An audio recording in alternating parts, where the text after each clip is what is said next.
Pengakuan ayah Tekurian sebelum Ricis cerai, peran menantu mertua dibahas, tolong bijaksana. Inilah pengakuan ayah Tekurian soal rumah tangga anaknya sebelum Ricis resmi menggugat cerai sang suami. Saat ini Ricis menggugat cerai Tekurian usai 2 tahun menikah. Perceraian keduanya itu memang sudah diawali dengan isu yang berhembus soal pertikaian yang kerap terjadi. Belakangan terungkap isu lain bahwa keluarga Tekurian ikut campur dan turut menjadi penyebab. Beredar isu keluarga Tekurian jadi penyebab keduanya memutuskan bercerai. Keluarga Tekurian dituding terlalu ikut campur dalam pernikahan anaknya dengan Ricis.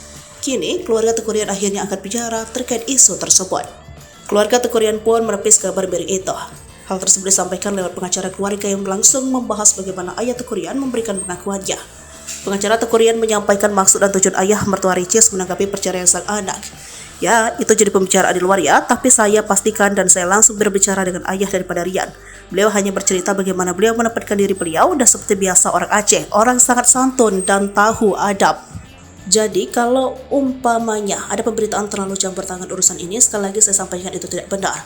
Ungkap Dedi, pengacara Tekurian di konferensi pers Selasa 7 Februari 2024, seperti dikutip tribunjatim.com dari tribuntrends.com. Lebih lanjut, dari yakin masalah itu akan menjadi salah satu bahasan dari pihak dari Ricis di pengadilan nanti. Pihak pengacara Tekurian seolah tahu bahwa yang akan dibahas oleh pihak dari Ricis dalam pengadilan tentu persoalan keluarga Tekurian. Namun pengacara meminta pihak istri Tekurian untuk bijak dalam menyikapi hal tersebut.